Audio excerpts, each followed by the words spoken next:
Nuestra condición humana da espacio para muchas manifestaciones, aún para aquellos que creen que el ser humano sea una desventaja, para aquellos que creen que hoy tiene que ser transformada esa misma realidad, y para aquellos que desafortunadamente quieren humanizar aún aquellos seres que están muy por debajo de nosotros.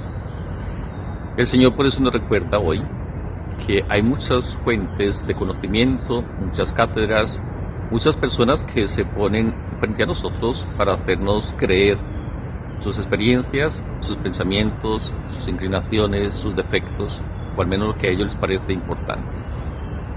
Ya depende de cada uno de nosotros hacer un discernimiento para poder escuchar sin fijarnos en esa humanidad o en ese elemento. Los filósofos nos recordaban: escúchalo, conócelo, pero discierne. Elige lo que es bueno, lo que te corresponde, lo que tiene sencillamente razón de ser. El Señor nos dice que en la cátedra de Pedro se han posicionado muchos falsos profetas, que en la cátedra de Moisés también ha habido muchos. Y recordemos que indicaciones para vivir nuestra experiencia cristiana surgen de diferentes momentos, diferentes personajes. Ya ni siquiera somos un referente dentro de la iglesia, porque surgen otras formas de ver y de comprender, o al menos de esconder nuestras realidades.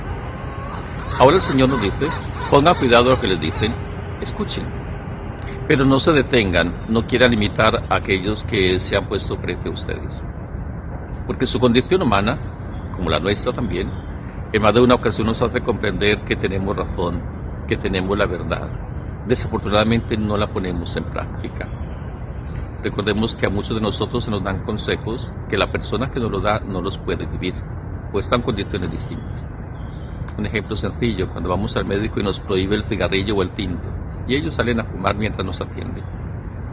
Dice el Señor: estas realidades debemos conocerlas, pero debemos ser conscientes que lo que es bueno para mí no lo es para todo el mundo, y que lo que yo debo realizar no lo tienen que realizar los demás. Sin embargo, las orientaciones que se me dan para mi crecimiento y mi bienestar, yo las debo asumir, porque no es el otro el que va a recibir el beneficio, soy yo. Por eso nos recuerda el Señor: no hagan lo que ellos hacen, pero sí hagan lo que les dicen. Y además el Señor tiene la capacidad de hacer como nosotros, de criticar. Les gustan los primeros puestos, visten con grandes ropajes, una cantidad de elementos que nosotros recriminamos, porque a nosotros se nos pide sencillez, se nos pide humildad, se nos pide hasta el ejercicio de la pobreza, se nos pide a nosotros recordar constantemente que somos de polvo y al polvo regresaremos.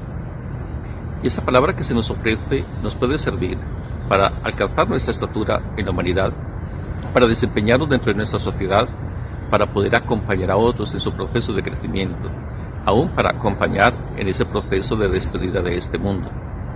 La palabra que se nos ofrece trae un valor, depende también de nuestra inteligencia y de nuestra capacidad de discernimiento. Escuchen lo que les digan, pónganlo en práctica, no los imiten. Además, dice el Señor: ahora vívelo solo con la certeza de que a ti te puede hacer el bien y que puedes crecer tanto que podrás servir a los demás. No busques títulos ni reconocimiento. Hoy es muy fácil que muchos alardeen de esto, su currículum vitae, aquella historia de sus obras, de sus desempeños, de sus cargos, de sus títulos, aquel cúmulo tal vez de honores que han recibido, son para muchos la carta de presentación. Encontramos doctores, gente profesional, gente muy dedicada al estudio, gente con muchos reconocimientos, pero en el fondo no encontramos gente. Solo títulos, galardones, solo menciones. Lo que el Señor nos pide a nosotros es sencillamente vivir como Él nos ha hecho, como su imagen y semejanza, libres, humanos, sensibles, generosos, diligentes, atentos, humildes, con la capacidad de reconocer nuestros defectos, con la capacidad de pedir perdón y con la capacidad de caminar junto a los demás. No se hagan llamar maestros, no se hagan llamar padre, pero recuerden que hay alguien que necesita de su afecto paternal, que necesita de su compañía, de su experiencia, de su consejo, de su apoyo. Hay personas que necesitan de sus conocimientos. Muchos de nosotros hemos perdido esa condición y, alardeando de poner en práctica el Evangelio, no nos hacemos llamar maestros y nos comportamos como necios. Terminamos también en aquella condición en que tenemos que ser educados y orientados nosotros. porque los que un tiempo asumieron esta tarea de enseñar y de instruir, hoy desafortunadamente se han convertido sencillamente en un operario más, en un empleado más, en alguien que puede ser relevado en cualquier momento. Si no asumimos la identidad, nunca podremos corresponder a lo que el Señor nos pide y a lo que este mundo y esta sociedad necesita. Que el Señor nos ayude a poner en práctica su palabra, no importa de dónde venga la orientación, que encuentre en nosotros un eco para que luego podamos ponerla en práctica.